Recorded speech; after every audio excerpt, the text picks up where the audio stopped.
Today I have a very different story. It's another mom, but this mom has done something really pretty radical in order to show how dangerous Planned Parenthood is and what's happening to our children. So thank you so much for joining us. You recently did an interview with Brandon Showalter with the Christian Post talking Yeah. about what you did. Maybe I'll just kind of preface it with, based on what I read in the Christian Post, your daughter started testosterone and you were incredibly concerned about it. And so rather than sort of sit back and feel helpless, you actually decided to go see how easy it is to get testosterone. Yeah. So why don't you start with that? Okay. Well, she's 18 now, so she's pretty gung ho. She won't wait. We've tried. So she just gave away all her girl clothes in March. I think she was just pretending for us for a while, maybe. And then she said she wanted to go by her different name. This was all in March. And then I thought, okay, but we try not to use the name or the pronouns, but we try not to call her other name either. We just call her honey or kiddo.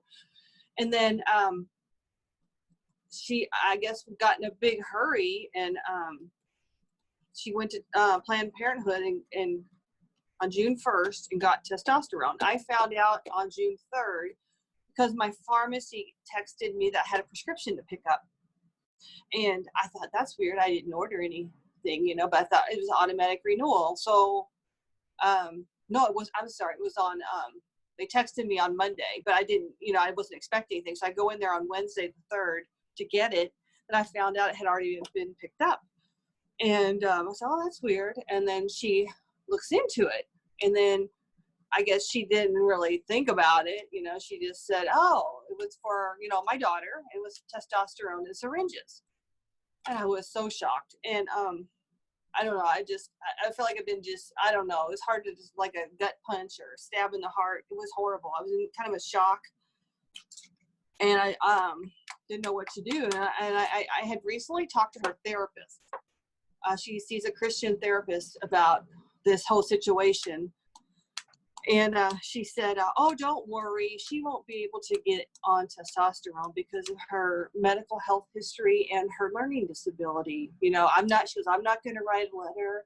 And she goes, and I know her psychiatrist won't either.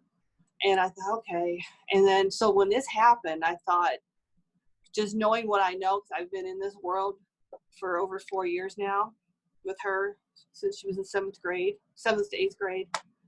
I thought, oh no, it's Planned Parenthood. And so then I called them up, and they told me that it was $160 for the office visit, and they would write me a prescription for the testosterone.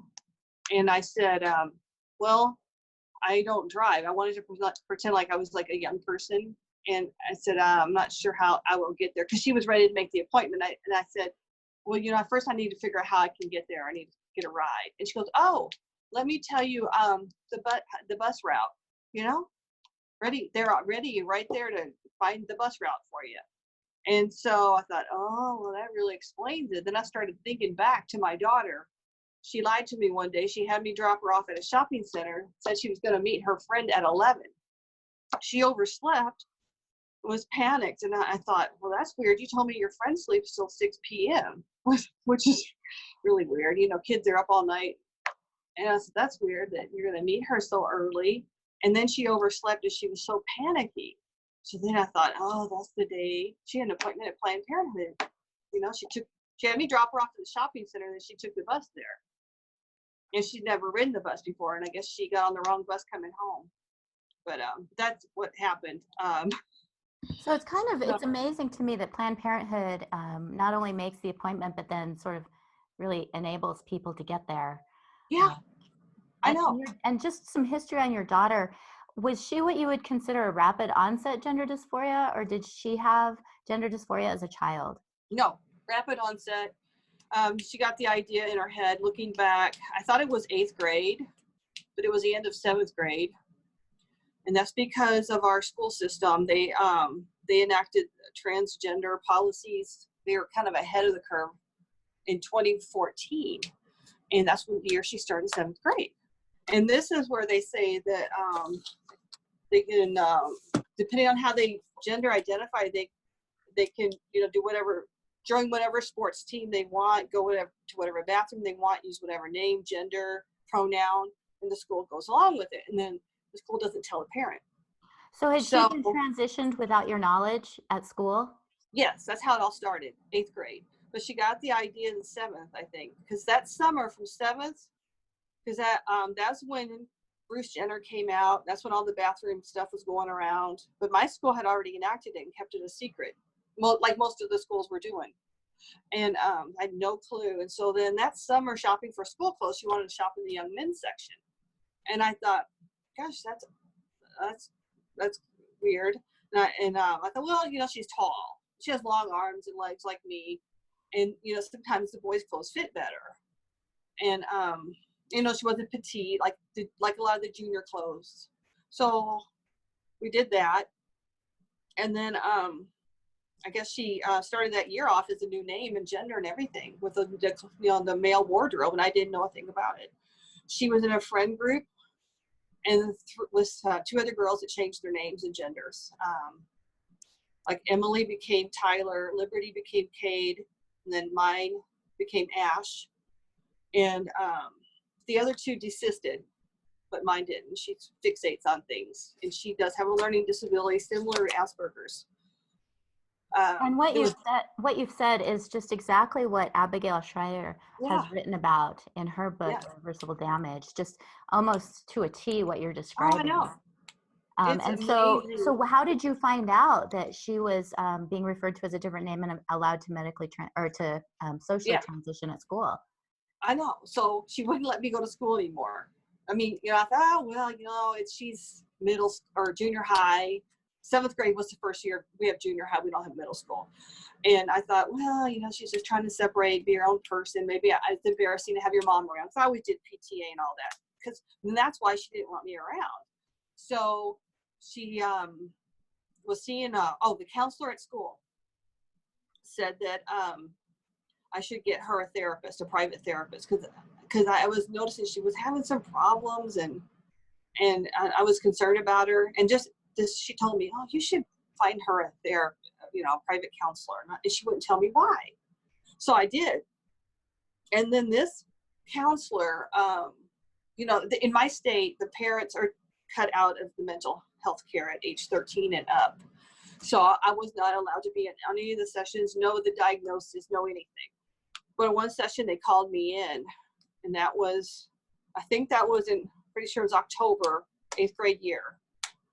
They called me into a session, and she came out as being agender, like a non-binary, I guess. And she wanted to be called Ash, and she wanted these special pronouns that I think it's like Z or whatever. I don't know. There. Yeah. Yeah, that kind of thing. But and so up until that point, were you at all familiar with what was going on with gender? No. So this was so you were just kind of. I was blindsided. Okay. Yeah. And how did you respond? Did it make any sense at all to you, or were you just like? No, we never talked to that woman. She was giddy about it. It was crazy. She was already like celebrating, like that. You hear about. I mean, like, oh, this was crazy. I thought, no, this is something I knew was totally wrong because it was like totally out of the blue. And so we never went back to her. And so then my daughter didn't have any therapy for a bit. Well, I found another lady, and she wasn't a lot better. And my daughter would come out of there feeling worse. And I wonder, in addition to the fact that you have no access to the notes of the therapist, which is a concern I'm hearing from lots of parents. Yeah. I'm wondering if you live in a state that requires therapists to affirm a child's gender identity, because some states have enacted legislation like that. So not only do you not have any access to what's going on in these therapy sessions, these therapists are going to affirm whatever gender identity your daughter comes in with. Yep, right from the start. So then we saw another lady, and that wasn't working out because she came out of there feeling worse and wanting to kill herself. I thought, well, we're not going back to her. And did you know at this point that she was transitioned at school, or did you still not know? Oh, I knew. Then I found out when she came out to me at that counseling session. And it was shortly after that counseling session, she went from agender to transgender. she started running with what I would call the wrong crowd. These were kids that, you know, they're broken families, a lot of them. One boy in the crowd had been molested by his own biological father. And so he had a sibling who became transgender because, you know, the father molested the kids. So I can see how that would happen. So she hung around these people. This boy, she really had a crush on him. And she hung out at his house. Then I find out he has a transgender brother. So I know that affected her too. So she's just being bombarded the schools and the Caitlyn Jenner, then the boys, you know, comes from that broken family. And she has a lot of empathy and she felt really bad for him, you know. And then he ended up breaking her heart. And that's when she came out of one of her counseling sessions and said she wanted to run in front of a car or something and kill herself. I thought, oh no. So then I thought we had to find a different therapist.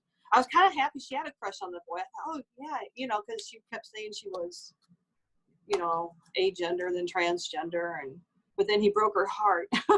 So so I heard about Focus on the Family. So then I called and got a Christian therapist through a referral from them, and she affirmed her, has been affirming her for 3 years. That's who she's been seeing. And so that Christian therapist. Yeah. Really? She feels like she would lose her license, I guess. Right. And that's the problem, is that even therapists who don't agree with this agenda are feeling coerced into affirming. And I don't know how they can even really do their job if they're being told how to do it by the state. Yeah. And so you didn't really have anywhere to go. Did you get in touch with any other parents or find support anywhere, or were you just struggling with this on your own? Just through Denise Schick's, you know, Help for Families. Okay. Focused on the Family, then Help for Families, and then Walt Heyer. He emailed me back. I emailed him about some of what she was going through, and it was just hard finding help. Well, and it sounds like the help that you had probably was undermining every effort that you were trying to do at home. So that's where I get so frustrated, is where do we do with these kids? We don't want to send them to therapists anymore because they're causing more harm than good. Yeah, like I said, she was so depressed. So she was wanting to get on some medicine for her depression, and the family doctor says, you know, that's not my specialty. He goes, let me refer you to children's psychiatry. We were on a wait list. We finally got into psychiatry at Children's Hospital in Tacoma. Well, as you can leave that in. But we saw a nurse practitioner. She talked to my daughter alone, and then she talked to me.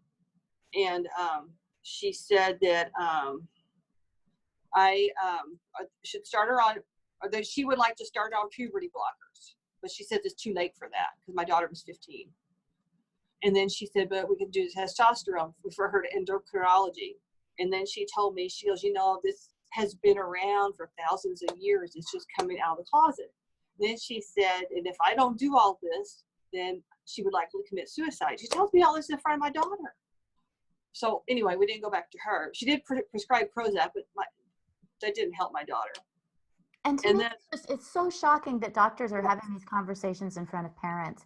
I know. And planting the idea in the child's head that suicide is an option, because that's not something a child should ever hear from a healthcare practitioner or an adult, an authority figure. I mean, that to me is just right there is malpractice. But then also to even suggest that she should get on puberty blockers or testosterone when she, you know, has these underlying issues.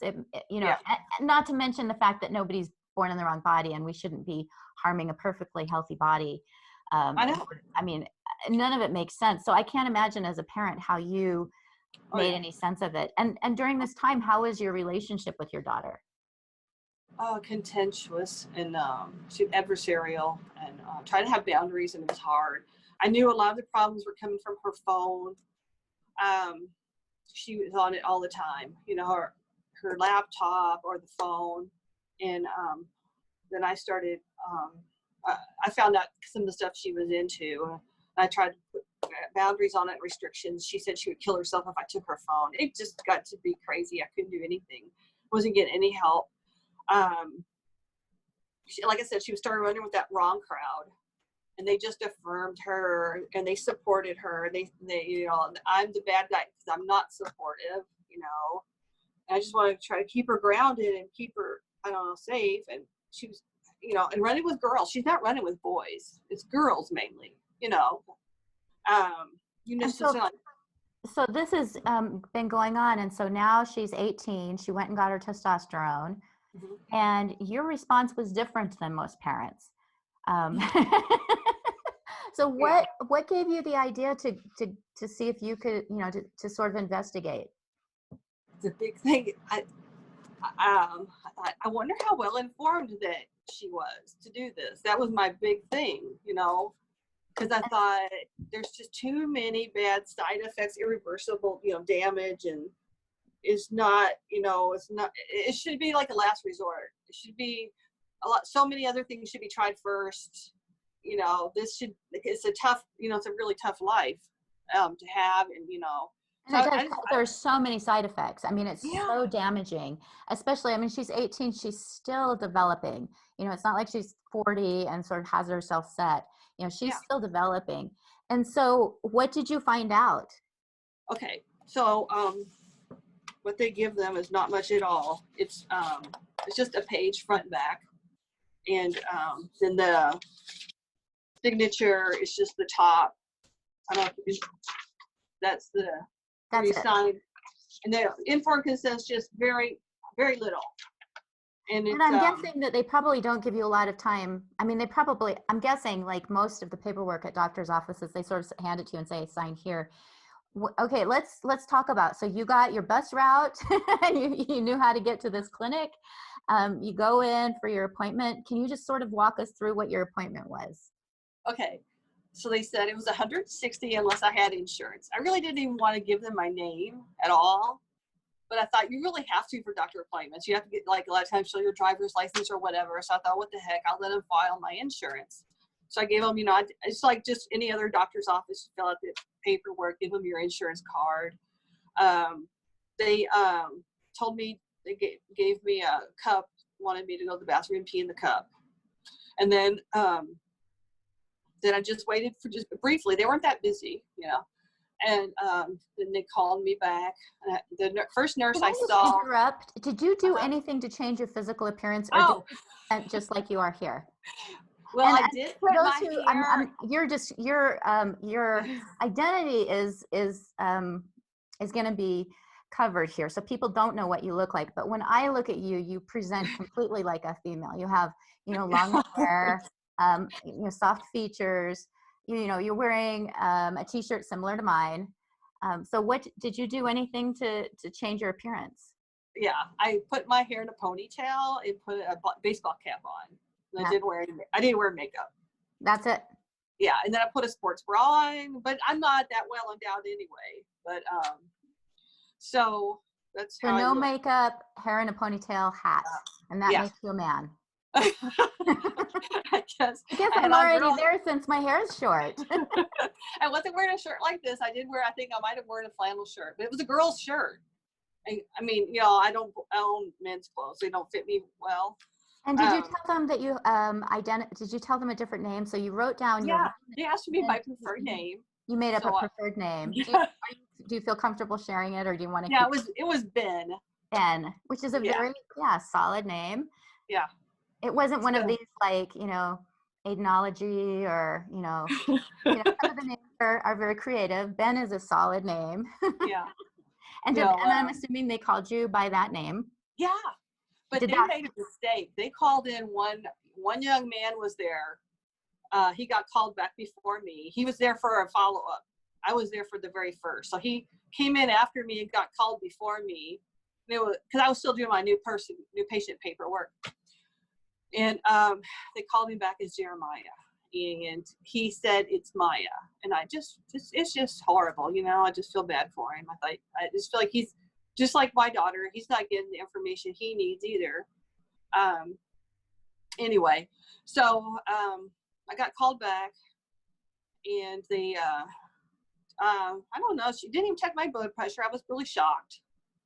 All she did was prick my finger.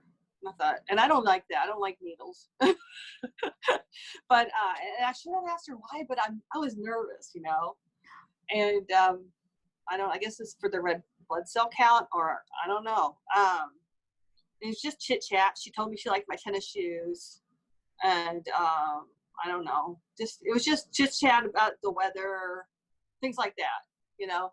And then the nurse practitioner came in shortly after she left, and she just asked me how long I had thought about doing it.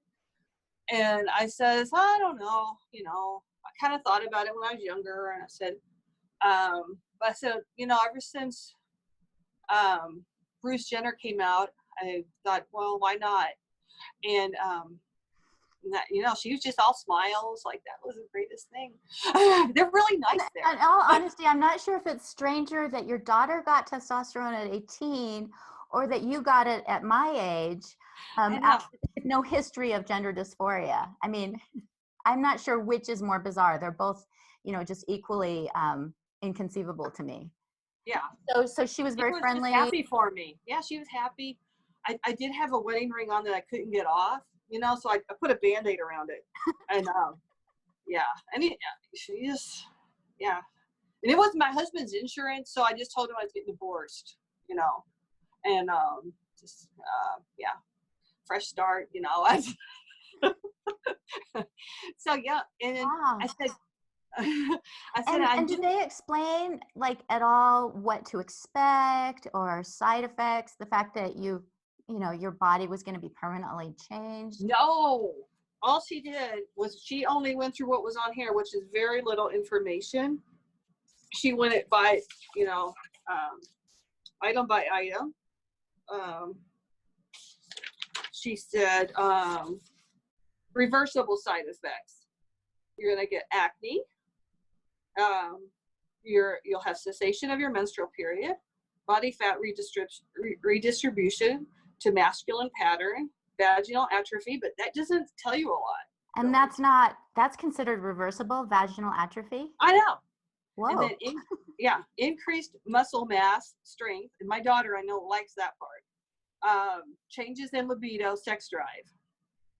Okay, so those are all supposed to be reversible. It's got on here the onset and the expected maximum effect, you know, how many years it would take for that. Okay, then here's the permanent. Facial, there's only 4 things. Facial body hair growth that could happen 3 to 6 months. Clitoral enlargement, 3 to 6 months. Deepened voice, 3 to 12 months. Scalp hair loss, male pattern baldness, less than 12 months. Wow. Those are the permanent, those 4 things. And does it parse out, because those effects are going to be different depending on what age and what dosage you take? No. So that's just sort of this generic template they give to everybody. It's like a one size fits all. I got the same dose my daughter got, 100 milligrams inject weekly. And did they teach you how to inject it? No, she gave me detailed, more detailed than this consent form. And directions on how to inject it myself. And then she said there's videos, but she said I could pick up my prescription and come back, make another appointment, come back. The prescription was for over 6 months worth of testosterone. Wow. So I would not have to go back till really, you know, for any kind of follow-up till after that was all gone, which is kind of scary to me, given, this doesn't even talk about your red blood cell count increasing, which can cause, you know, strokes and heart attacks and just minor things. Yeah. Reversible. Blood clots. Yeah. And wow. Yeah. So yeah, that's kind of a shame that's not on here. Yeah. And what's amazing to me is that she pricked your blood for some reason, but went ahead and gave you the testosterone. And so it seems to me like if you had any counterindication for taking it, they wouldn't know. No, because they should not do it for that long of a period. They should maybe give a person a month to make sure they're going to come back, I would think. Or even 2 weeks. I mean, I know. We're talking about some very significant things here. Did she ask you about your mental health at all? Oh, I think she asked me if I was seeing a therapist. I told her I was. I guess but I mean, they have no way of checking. They didn't want records. Well, and that's one of the things that I wonder about, because between 13 and 14, I went to Planned Parenthood and got birth control pills. Yeah. And this was ages ago. And, they didn't ask for ID. I was clearly underage. Some kids at that age are, Yeah. physically precocious. I was not. I was clearly a kid. And Yeah. yet they handed out birth control pills, no questions asked. I didn't even have to pay for them. And Oh. so I wonder now, if with Planned Parenthood, if somebody went in and said that they were 18, if they would give out testosterone the same way they give out birth control pills. And that's something that it's hard to investigate, because Yeah. nobody wants their kid to go undercover, because that is, Yeah. that's asking way too much of a child. But I really do wonder, based on their their history Yeah. of giving birth control pills to minors, Yes. it wouldn't That's surprise me true. at all. Yeah. And I also suspect, and this is just based on my research, that if a parent comes in with a child, that they're more than happy to give puberty blockers and cross-sex hormones, because Oh yeah. consent, even if it's clearly not in the best interest of the child. And so there are a lot of problems Oh yeah. with what's happening. Were Oh you no. surprised at how easy it was? Oh yeah, I was. And then the lack of information, the lack of a true informed consent. This is just awful. And yeah, I don't know. And I did just you tell your see. daughter? Did you tell Yeah. her? And what was her response? She says I know all that, and she doesn't want to listen to me. And I said, I finally told her the other day in the car, because she started trying to, I don't know, have a fight with me or whatever. I tried to keep it pleasant. I try not to even talk about this with her, because I can't talk about this, but she started bringing up a lot of the past and starting things with me. And I just said, so I started telling her, I said, because she acts like I sent her away for help. I didn't get to tell you this. I had to send her out of state. I couldn't get help in the state. So she started bringing all that up. And she said I did it because she was transgender. And that's, no, it was for so many other reasons. And then I said, I'm concerned that you did not get all the information you needed to get from Planned Parenthood. And she goes, oh, I know everything. They told me everything. I said, no, they didn't. I said, because I went there. And I don't think she believed me, because I just wanted to say, no, they didn't. But she won't listen to me at all. She shuts me down. And, I'm just like, I guess I'm a transphobe or whatever. Well, and that's one of the ways that they shut us up, is they call us haters, or they call us, and they're not willing to listen. So has your daughter started the shots? Oh yeah. And 9 weeks, and her voice is already changing. Oh wow. Like I told Brandon when he interviewed me, I could hear it start changing, and a couple weeks ago, and I said, can I please record your voice before it changes more? And she just started laughing at me. I started crying. She goes, you're just being so dramatic. It's like, she is developmentally immature. She was born premature. She has a learning disability. It was not diagnosed till just this year in February. She had a neuropsych exam in January. I see Planned Parenthood just none of this. They don't care. So then I found out, so this is what's been going on with her all these years. And with her disability, she's like, mentally, she's 75% of her age. So she's more like a 14-year-old, really. And that's really how she acts. She's like, she's still stuck kind of in junior high in a way. And then if you look at the research about teenagers these days, they're noting that kids these days are developmentally delayed compared to their peers of previous generations. So even kids who are sort of looking normal for their peer group, for whatever reason, they're not maturing the way previous generations did. They're not meeting those milestones. And so 18 these days is more equivalent to 16. And then your daughter also has some other issues, then she's really not competent to consent. And that's something that concerns me, is that if you have a child who is not competent to consent, who has suicidal ideations, not competent to consent, has disabilities, Planned Parenthood doesn't screen for that. And so they don't even know that this child legally probably can't consent. Mm-hmm. You're right. They don't care. They don't care. And so, and so even her therapist, the Christian therapist who she's seen for 3 years, she was shocked. People aren't aware this is even happening, even medical professionals, Well, and I it's only just know interesting because, to me because if you're like me and others who are speaking out about this, people will say, oh, this really isn't happening. You're just making yeah, it up.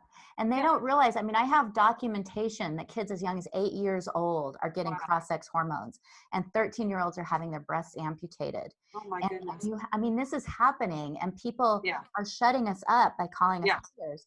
And yeah, I feel your pain. I can't imagine what it's like to know that you will never hear your daughter's voice again, yeah, that it's going to be permanently changed and you'll never hear it again. And I mean, she's at an age where she doesn't understand that, you know, right now, maybe a large clitoris is kind of interesting. yeah. When she's 30, it may not be so interesting. Exactly. Yeah. And you know, they become sexually dysfunctional. You know, it's not going to help them to have that like that. Have you noticed um, any changes in her personality since she oh yeah, started taking it? definitely. I called a brain doctor. He is well, I'll tell you who it is. Dr. Amen. He has the Amen clinics. Dr. Daniel Amen. He's written books. He has clinics all over the country. He does brain scans. He was on a radio show that I listened to as a guest because he has a new book out. And I called him to ask him the effects of testosterone on the brain. And then he told me that it would increase her sex drive and she would have less empathy. And she definitely does, starting to have less empathy. And he also said that he can't imagine Planned Parenthood would just give it to her. He says it's complicated. It needs to be measured.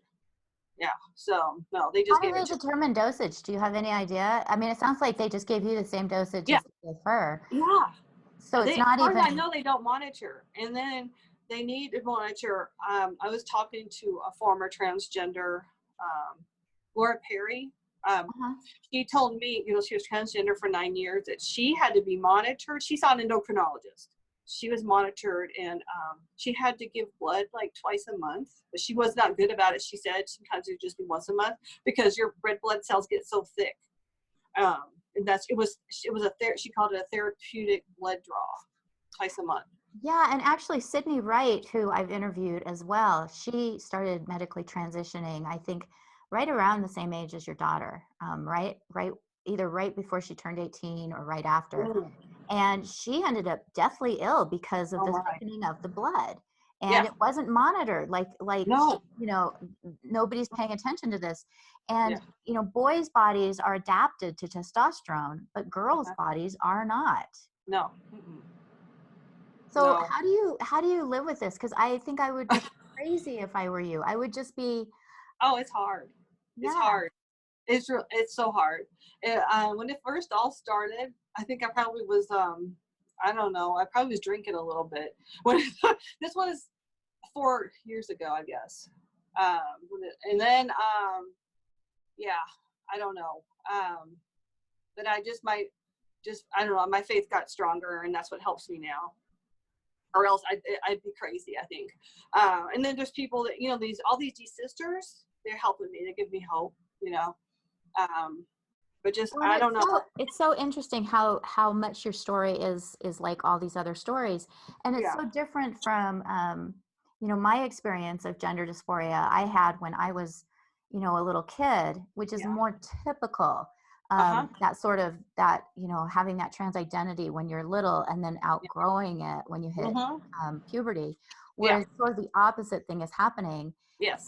and as puberty is happening, they're being told that they're transgender, Yeah.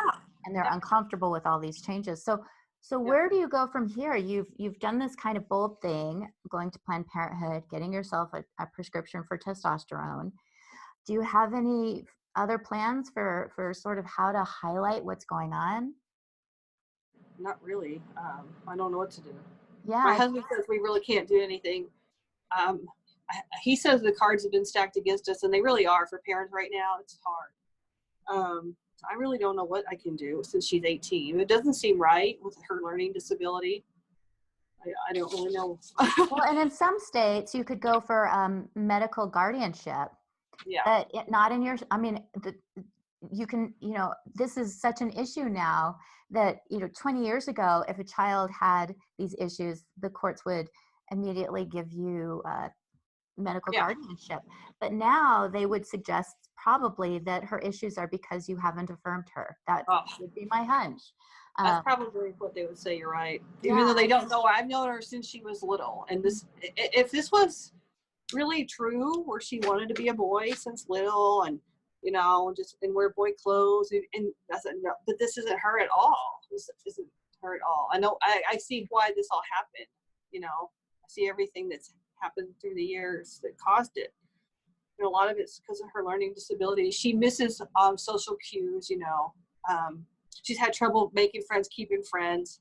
So this is like gives her a whole group. I think that's part of it. You know. well, and the testosterone, based on what Abigail wrote, really gives these girls a boost when they start Yeah, taking it. It's that's what like it a seems. high. It's sort of Yeah, like, give them this drug and they're going to feel good for a little bit. But yeah. then there's going to be a crash. And Walt Heyer talks about it between, anytime between the time they start and 10 years, these Uh-huh. people tend to crash. Oh yeah. They realize that it's a huge mistake, that the trans identity, they were just running away from their problems. Uh-huh. And then they have the problems that they didn't deal with, plus all the problems Oh that are yeah. caused because of the Oh testosterone. yeah. Exactly. And the thing is too, I think she's liking not having a period.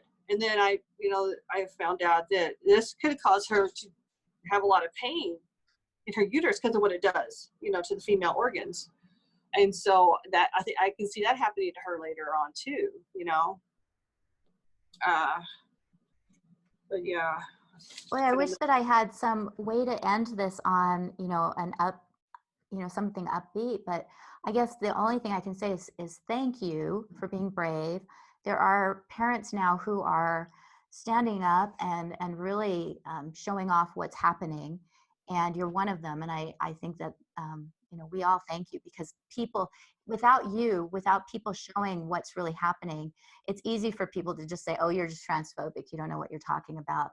But Yeah. you've shown that Planned Parenthood, which is a national organization, which is now in some of the high schools in California, that they are perfectly happy to prescribe this drug, which is a serious drug. This isn't, just a minor drug. This is a reportable drug. So the departments of health in states have to know who's on Oh, because it's a serious drug. it's controlled And it's drug or something. controlled. She had to do a written prescription. She couldn't do it electronically. It's Right. one of those kind of prescriptions. Right. It's not like, it's not even, it's even a more powerful drug probably than, Tylenol with codeine. I mean, this is something that's really going to have a big impact on Yeah. people who take it. And the fact that it's so easy to get, and that they don't do any kind of a background check. And I kind of just want to have another parent go in and completely give misinformation and see how it goes. If you give a fake everything, I suspect that they could get it. Yeah. And to Yeah, me, this is just horrifying. And yeah. do you have any advice for parents who are struggling with this, or a call to action for people who are watching this? For parents who are just getting into this whole thing, read Abigail Schreier's book. It's wonderful. Wish I'd had that when this all started for me. But I was blindsided. Gosh, I don't know. Just like you, I found out from a Facebook group. Life coach is much better than a therapist, especially depending on what state you're in. And isn't that just so sad that now, Yeah. I mean, I'm actually telling people to avoid therapists Yeah. if they have kids with gender issues, because and even if they don't, I just feel like I do not trust therapists, because their job is to help people change their behaviors. And yet now they're affirming, basically they're affirming self-harming behaviors. Exactly. That's And what it is.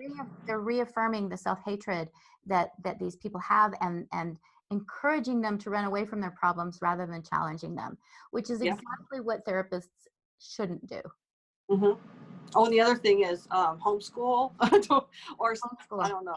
Yeah. No, I've talked to a number of parents who have pulled their kids out of public school and homeschooled them, and it has helped.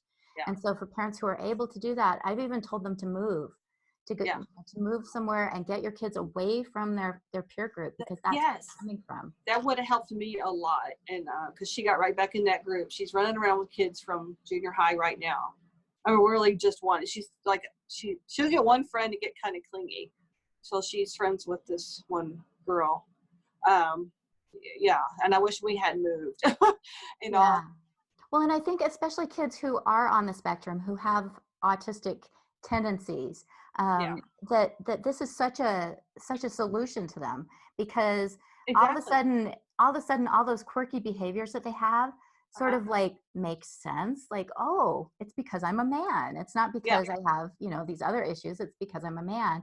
And all of Uh-huh. a sudden they have this built-in peer group, and they're just given affection and attention and affirmation, which makes anybody feel good. And Oh, yeah. so when I hear activists say, well, my child transitioned and it was just wonderful for them, I'm not surprised, in the short term. Yeah, in the short term. In the short term, but when you look at the long term, parents are reporting their kids are grumpy, Oh, they're yeah. having behavior problems. If it increases their sex drive, they're more likely to get sexually transmitted infections. Yeah. It just raises their risks on so many levels. Yeah, definitely. Yeah, and I just thought of something else I meant to tell you earlier when I started telling you her story. There's so much to it, but Abigail Schreier, in one of her interviews, she pointed out that this is happening a lot with white girls. And when my daughter started 7th grade, she's already having problems, finding her friend group, fitting in. She told me she wanted to be Black. Huh. So she was just trying to find herself, and just trying to, I don't know, find friends and find a group, a clique, and yeah. Well, and Then, isn't that interesting that your daughter, if she identified as Black, she would not be affirmed. People would be aghast, I'm know. guessing. Like they would, they wouldn't affirm that. They would, and yet, I mean, the difference between a white person and a Black person is tiny compared to the difference between a male and a female.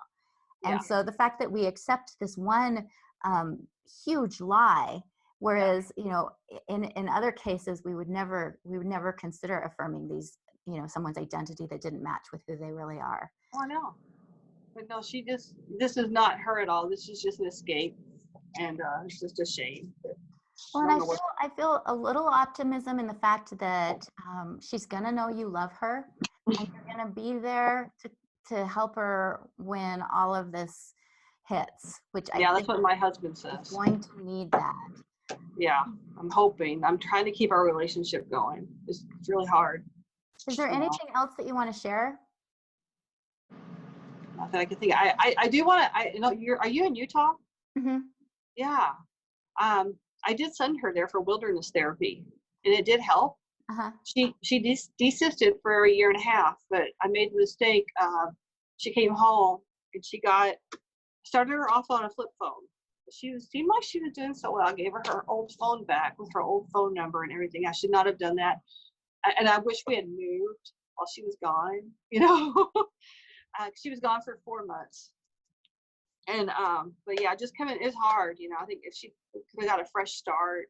Well, and it is so hard with social media and with the phones and with the access to that, because I had teenagers a while ago, a teenage daughter about 10 years ago, who was, cell phones were just hitting the market. It was just, it wasn't like everybody had them. But even with her, it was hard to set boundaries. And that was before all of her, all the friends had them. And even back then, I mean, there were a few times where I actually, this is a kind of off topic, but I went into her room and I saw an electric cord going under her blankets in her bed. And my first thought was, oh, she's got a vibrator. And I was very embarrassed. And I walked out. I was like, I'm sorry. And I walked out. And then she came down and I wanted to talk to her a little bit about it. And I said, so I saw what you had in your room. And she was like, yeah, I know, I'm in trouble. And I'm like, well, let's talk about it. She just was, by the time she realized that I thought it was a vibrator, she was like, Mom, they don't have, plug-ins, they are battery operated. And I'm like, well, I don't know these things. That's funny. But she thought, you know, I mean, it was her cell phone she was hiding. And Yeah. if it hadn't been so funny, I'm sure she would have just let me believe it was a vibrator, but she could not laugh at me. That's funny. But that was, you know, now, I mean, the stakes are so different. They can even get a burner phone and sneak it into their room. I mean, the technology is cheap, and Yeah. it's so easy to access these social media sites that parents are at a huge disadvantage when they're trying to protect their kids from these things. Yeah. That's for sure. It is hard. Like the cards are stacked against us in every way. Yeah, and I think stories like yours will help because they will highlight how easy it is to get these, you know, these very powerful drugs. Mm-hmm. But it's heartbreaking to me that there's nothing you can do to stop your daughter, and you're not the only one. There are lots of parents in your position, and I will post some links below on the description of this video for parents, because there are some support groups out there that can help parents who are in your situation. And I really think that it's important to talk to other parents, because this is such an insane situation that if you don't have support, I think it's really difficult to handle. It is, and it's so isolating. You know, a lot of people don't get it really, so they're in it. You know, they don't understand it. I told my brother, I said, you know, her voice is changing. I said, you know, why don't you call her and talk to her and call her name? And I said, her voice is changing and it won't go back. He goes, what? He goes, I didn't know that. People don't know any of this. Oh no, they don't know. They don't realize that their reproductive organs are going to atrophy after, you know, and they don't, and that's why I was surprised Planned Parenthood didn't say, you know, for kids 18 to 21, it will happen this quickly, you know. Oh yeah, you're right. And it's because they don't know, because this is all experimental. But it's possible. I mean, it's possible within less than a year, a child could become infertile permanently infertile. We don't know. We do know that they're going to have, you know, their voices deepen, and that probably won't ever change unless they, you know, get some kind of a surgery. They're likely to go bald, and their clitoris is going to enlarge and become, you know, something that is not recognizable as either a, you know, typically male anatomy or female anatomy. It's just, you know, they're changing their bodies in ways, and we don't have any documentation. We don't know if it's going to happen within a year, or happen within a month, or happen within 2 weeks. Yeah.